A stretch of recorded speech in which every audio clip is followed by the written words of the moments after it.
নাগরিক পার্টি এনসিপির একটি বৈঠক অনুষ্ঠিত হয়েছে। পাকিস্তান অ্যাম্বাসির পক্ষ থেকে আমাদেরকে অফিসিয়ালি পার্টি আকারে দাওয়াত দেওয়া হয়েছিল।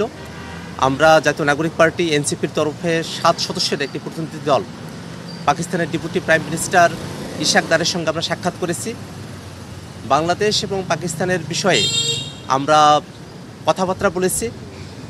আমরা বাংলাদেশের জনগণের যে পারসেপশন সেটা তাদের কাছে উপস্থাপন করার চেষ্টা করেছি।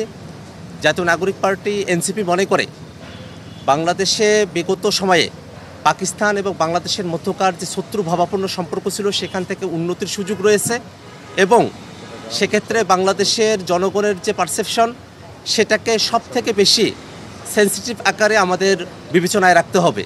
আমরা মনে করি যে বাংলাদেশের সাথে পাকিস্তানের সম্পর্ক বৃদ্ধির ক্ষেত্রে যে কোনো ধরনের সম্পর্ক বৃদ্ধির ক্ষেত্রে অবশ্যই 71 ইস্যু 71-এর ইস্যুকে অবশ্যই ডিল করা উচিত। আমরা সে প্রসঙ্গ তাদের কাছে উত্থাপন করেছি এবং বাংলাদেশের সাথে পাকিস্তানের শিক্ষায়, তারপরে অর্থনীতিতে এবং সংস্কৃতিতে যে সম্পর্ক উন্নয়নের জায়গাগুলো রয়েছে সেই জায়গাগুলোর বিষয়ে আমরা তাদের সঙ্গে কথাবার্তা বলেছি এবং একই সাথে সম্পর্ক উন্নয়নের ক্ষেত্রে কোনো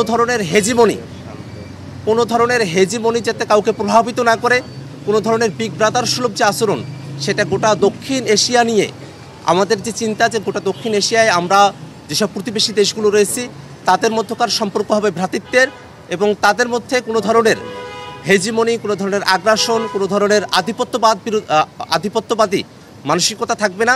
সেই বিষয়গুলো নিয়ে আমরা পারস্পরিক কথাবার্তা বলেছি। আপনারা জানেন যে গত বছর আমাদের সাউথ এশিয়াতে একটা যুদ্ধ হয়েছিল। তো এখানে পানি নিয়ে সাউথ এশিয়াতে আবার যদি কোনো যুদ্ধ আসে বা আমরাও যেহেতু আমাদের অনেকগুলো নদী রয়েছে সেগুলো নিয়ে কথা হয়েছে।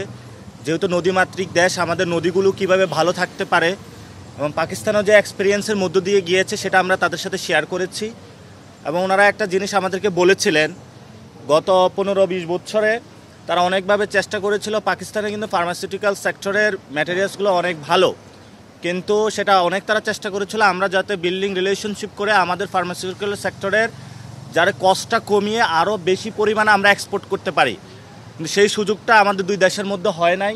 এগুলো নিয়ে কথা বলেছিলাম। আমাদের কালচারাল হাউস এখানে করা যায় কিনা সেটা নিয়ে কথা বলেছিলাম এবং আমাদের ইউনিভার্সিটি লেভেলে যে এক্সচেঞ্জ যে প্রোগ্রামগুলো সেগুলো কীভাবে ডেভেলপ করা যায়, ডিফেন্স সেক্টরে কীভাবে করা যায় সেগুলো নিয়ে আমরা কথা হয়েছে।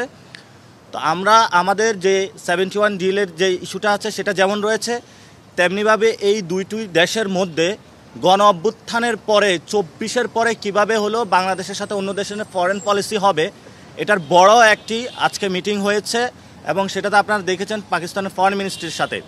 তা আমরা আশা করি যে দক্ষিণ এশিয়াকে সার্ককে কীভাবে আরও অ্যাক্টিভ করা যায় এবং আমাদের এখানে একটা ইস্যু উঠে এসেছে, ভারতের কারণে সার্কটা ইনঅ্যাক্টিভ হয়ে আছে।